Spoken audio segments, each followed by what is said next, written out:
एक औरत अपने पति के पास फोन करती है और कहती है कि मेडिकल स्टोर से कुछ दवा लेते आइएगा। पति जब मेडिकल स्टोर पर जाता है तो देखता है कि बहुत सारे कस्टमर खड़े हैं, इसलिए वह शर्माता है दवा मांगते हुए और सोचता है कि जब सभी कस्टमर चले जाएंगे तब दवा हम ले लेंगे। जब सभी कस्टमर चले जाते हैं दवा लेकर, तब मेडिकल स्टोर वाला उस व्यक्ति को देखता है और कहता है, भाई साहब आपको कौन सी दवा चाहिए, आप बहुत देर से खड़े हैं। तब वो व्यक्ति शर्माते हुए कहता है, मुझे शक्तिवर्धक गोली चाहिए। मेडिकल स्टोर वाला शक्तिवर्धक गोली देता है। उसके बाद वो व्यक्ति कहता है कि इतने में काम नहीं चलेगा, मुझे कुछ और दीजिए, ताकि बार बार आना ना पड़े और मांगने में भी थोड़ा शर्म लगता है।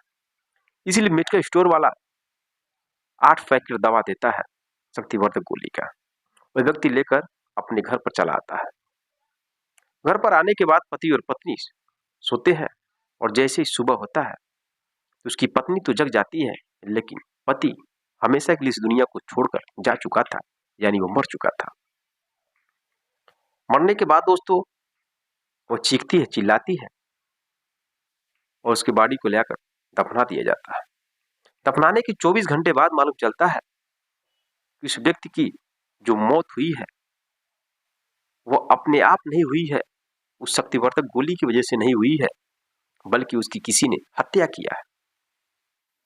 मेरे दोस्तों आज जानेंगे इस घटना में कि किस कदर उस व्यक्ति की मौत होती है। यह एक पारिवारिक घटना है और ये घटना आपके सामने इसलिए लेकर आया हूं ताकि आप सतर्क और जागरूक हो सकें। आपके रिश्ते कितने भी मजबूत हों, लेकिन अपने ही लोग किसी घटना को अंजाम किस कदर देते हैं, इसका अंदाजा लगाना आजकल बहुत ही कठिन है। तो चलिए जानते हैं सच्ची घटना के बारे में। मेरे दोस्तों आज की सच्ची घटना है उत्तर प्रदेश का एक जिला कानपुर है और कानपुर का ही एक थाना लगता है बिठूर, वहीं का एक मोहल्ला है ध्रुव नगर। मैं बात कर रहा हूँ 19 जनवरी 2025 सुबह 9:30 बजे की बात है। सबाना नाम की एक महिला होती है। जैसे ही सुबह होता है उसे चीखती है, चिल्लाती है कि उसकी पति की मौत हो गई। अब सबसे पहले वो अपने भाई सलीम अली को फोन करती है कि तुम्हारे बहनोई की अचानक मौत हो गई। भाई आता है, देखता है कि उसके घर पे काफी भीड़ लगा हुआ है। वह पुलिस को फोन करता है, पुलिस आती है। अब उसके बॉडी को जब देखती है, चेक करती है, तो उसके पैंट में से जो जेब है वो 8 रैपेट मिलता है शक्तिवर्धक का, जो कि सभी रैपेट खाली था, उसमें कोई गोली नहीं था। अब पुलिस इसके बारे में जब उसकी पत्नी यानी कि शबाना से पूछती है तो शबाना कहती कि मेरे पति कुछ गोलियां खाकर मेरे साथ सोते थे, मैं उनका विरोध नहीं करती थी ताकि उनको अच्छा लगता था सब करते हुए, शायद इसी की वजह से उनकी मौत हो चुकी है। पुलिस मान भी जाती है और उसके मौत का पंचनामा बनता है और बॉडी को पोस्टमार्टम के लिए भेज दिया जाता है। इधर जब उसकी बॉडी आती है तो दफना भी दिया जाता है। अब अगले दिन जब पोस्टमार्टम का रिपोर्ट आता है तो मालूम चलता है उस व्यक्ति की मौत अचानक नहीं हुई है, बल्कि उसके गला को दबाकर किसी ने उसकी हत्या की है। अब जब यह बात मालूम चलता है तो सभी लोगों के रोंगटे खड़े हो जाते हैं। पुलिस सबसे पहले उसके भाई जो शबाना है उसके भाई सलीम को फोन करती है और सलीम से पूछताछ करती है। सलीम से पूछा जाता है कि किसी ने तुम्हारे बहनोई की गला दबाकर हत्या की है, आखिर कौन कर सकता है। तब सलीम बताता है कि जो मेरी बहनोई है, करीब 8-10 साल पहले वह उत्तर प्रदेश के औरैया जिला इलाका दिव्यापुर के रहने वाले होते हैं और वहां सब कुछ छोड़ के बेच करके वह आ जाते हैं उत्तर प्रदेश के कानपुर जिला बिठूर थाना के अंतर्गत एक मोहल्ला है ध्रुव नगर, यहीं पर रहने लगते हैं और यहीं पर रहते हुए मेरी बहन की शादी उनसे होती है। शादी होने के बाद उनका एक बच्चा भी पैदा होता है, जिस बच्चे का उम्र लगभग 16 साल है।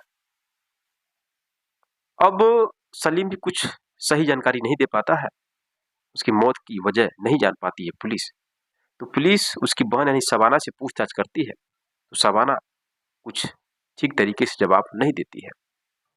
अब पुलिस इस नतीजे पर पहुंचती है कि शबाना और उसके पति जो जिसकी मौत हो चुकी है आबेद अली, दोनों के मोबाइल का सीटीआर निकाला जाता है। सीटीआर निकालने के बाद मालूम चलता है जो आबेद अली है उसके मोबाइल से तो कुछ मिलता नहीं है खास, किसी नंबर पे बहुत ज्यादा बात नहीं होती थी, लेकिन उसकी पत्नी शबाना के मोबाइल से मालूम चलता है कि एक नंबर ऐसा है जिस नंबर पर घंटों घंटों तक, रात भर तक बात होती थी। वह नंबर होता है रेहान नाम का एक लड़के का, जो उम्र में काफी छोटा था उस महिला से, करीब 20 साल छोटा होता है, जो उन्नाव का रहने वाला होता है। पुलिस उस लड़के को गिरफ्तार करती है। गिरफ्तार करने के बाद कुछ अलग ही कहानी मालूम चलता है। दरअसल दोस्तों, साल 2024 का स्टार्टिंग का महीना था। उस समय जो शबाना है अपने मोबाइल में एक इंस्टाग्राम आईडी बनाती है और आईडी बनाने के बाद अपनी पुरानी फोटो उस पर अपलोड करना शुरू कर देती है। इधर जो रेहान है, जो कि उन्नाव का रहने वाला होता है, दिल्ली में वो ऑटो चला रहा था। अब वो अपना जब भी मोबाइल चलाता था तो इंस्टाग्राम की आईडी देखते देखते इसके आईडी पे जब नजर पड़ती है, इसके फोटो को लाइक करने लगता है और धीरे धीरे चैटिंग करने लगता है और उन दोनों की दोस्ती हो जाती है। यानी रेहान और शबाना की दोस्ती हो जाती है सोशल मीडिया के जरिए। दोस्ती दोनों की प्रेम में बदल जाती है। दोनों बातचीत भी करने लगते हैं और कभी काल बुला करके जो शबाना है उस लड़के के साथ अपनी हवस की आग भी मिटाती थी। जो लड़का उसके उम्र से लगभग 20 साल छोटा था। अब दोनों एक दूसरे से बेहद प्रेम करने लगते हैं। अब एक दिन शबाना कहती है रेहान से कि जो मेरा पति है मुझे बहुत ही मारता है, पीटता है। मैं अपने पति के साथ रहना नहीं चाहती हूँ, लेकिन जोर जबरदस्ती करता है और अपने साथ वो रखना चाहता है। झगड़े की वजह से जो मेरा लड़का है वो मेरे भाई सलीम के घर पर जाकर रहता है। दोस्तों, जो उसका पति है, इसका नाम अबेद अली है, वह मेले में झूला वगैरह लगाता था और घर पर यह अकेले रहती थी। इसका जो एक लड़का था वो अपने मामा के घर पर रहता था, इसलिए हमेशा उसको मौका मिलता था। मौका देखकर वह रेहान को अपने घर पर बुलाकर अपनी हवस की आग को बुझाती थी। और जब इस तरह से वह कहती है तो जो उसका बॉयफ्रेंड है रेहान, वह कहता है ठीक है मैं कुछ करता हूँ। अब रेहान का एक दोस्त था विकास, जो विकास बदायूं का रहने वाला होता है। 2019 में रेहान और उसका दोस्त विकास दिल्ली में दोनों एक ही साथ ऑटो चलाते थे, वहीं पे दोस्ती होती है और कुछ सालों के बाद जो है कि विकास वह पंजाब चला जाता है। अब रेहान फोन करता है, कहता है यार मेरी एक औरत से दोस्ती हो गई है, मैं प्रेम करता हूँ, वो भी मुझसे बहुत प्रेम करती है और वो मेरे साथ रहना चाहती है। उसका पति उसे बहुत ही मारता है, पीटता है,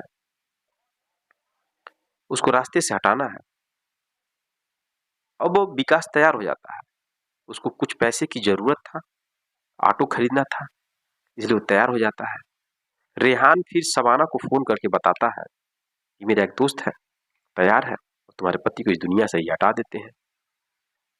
शबाना भी तैयार हो जाती है और प्लान के अंतर्गत 17 जनवरी 2025 को कानपुर के घंटाघर एक होटल में आते हैं। रेहान और विकास उस होटल में ठहरते हैं और अगले सुबह यानी कि 18 जनवरी को शबाना उस होटल में पहुंचती है 20,000 रुपए लेकर और विकास को देती है। देने के बाद प्लान के अंतर्गत आगे की तैयारी उन दोनों की शुरू हो जाती है। 19 जनवरी रात 1 बजे की बात है।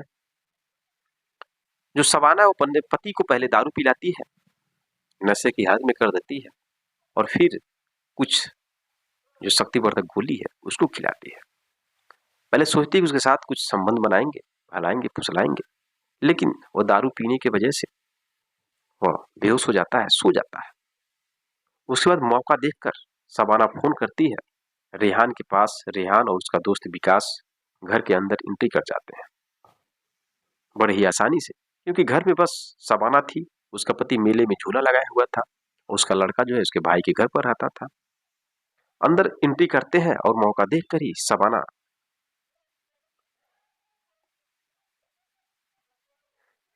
और मौका देखकर शबाना अपने पति के सीने पर बैठ जाती है और पीछे से जो उसके बॉयफ्रेंड और उसका जो दोस्त है उसके पति के गला दबाकर उसकी हत्या करने लगते हैं। अब तीनों लोग मिल करके उस व्यक्ति को हमेशा के लिए सुला देते हैं। फिर वो दोनों वहां से निकल जाते हैं और जैसे ही सुबह होता है तो जो शबाना है वो नाटक करने लगती है, चीखने चिल्लाने लगती है कि उसके पति की हार्ट अटैक आ गया, अचानक मौत हो चुकी। पहले अपने भाई को फोन करती है, सलीम आता है। दोस्तों जो सलीम है उसको पहले ही दिन शक हो गया था कि मेरी बहनोई की मौत के पीछे मेरी बहन का ही कारण है, क्योंकि सोचता था कि मेरी बहन और मेरे बहनोई के बीच में बार बार लड़ाई झगड़े होते थे, जिस वजह से उसका लड़का मेरे घर पर आता था। कहीं ना कहीं इसी का हाथ है। पुलिस को फोन करता है, पुलिस मौके पर आती है और इस तरह से उस घटना का खुलासा होता है। दोस्तों 22 जनवरी को शबाना और शबाना के बॉयफ्रेंड रेहान और उसके दोस्त विकास को गिरफ्तार किया जाता है और जेल के अंदर डाल दिया जाता है। कब तक वह जेल में रहेंगे इसकी तो कोई गारंटी नहीं है, तो कानून की बात है। इस कदर शबाना ने अपने पति को मौत की नींद सुलाया, वाकई बहुत ही शर्मसार घटना है। आजकल दोस्तों रिश्तों पर विश्वास करना बहुत ही कठिन हो गया है। यह घटना आपके सामने इसलिए लेकर आया हूं ताकि आप सतर्क और जागरूक हो सके, क्योंकि आजकल पति और पत्नी के रिश्ते भी ऐसे हो गए हैं, लोग बात बात में लड़ाई झगड़ा करते हैं, किसी के साथ अफेयर या कोई और छोटी बात पर लोग तलाक ले लेते हैं या किसी के जान के प्यासे बन जाते हैं। इस घटना के बारे में आपका ख्याल क्या है? अपनी राय कमेंट बॉक्स में कमेंट जरूर करिएगा। लेकिन दोस्तों आप अपने परिवार में सतर्क और सावधान रहिए, हर एक सदस्य से। रिश्तों में कितनों भी विश्वास हो, लेकिन आजकल विश्वास करना बहुत कठिन हो गया है। कब कौन किसके साथ किस तरह से घटना को अंजाम दे सकता है इसकी कोई भी गारंटी नहीं है। बाकी आपकी राय क्या है इस सच्ची घटना के बारे में? कमेंट बॉक्स में कमेंट जरूर करिएगा। मिलते हैं नेक्स्ट वीडियो में नेक्स्ट कहानी के साथ, तब तक के लिए जय हिंद, जय भारत।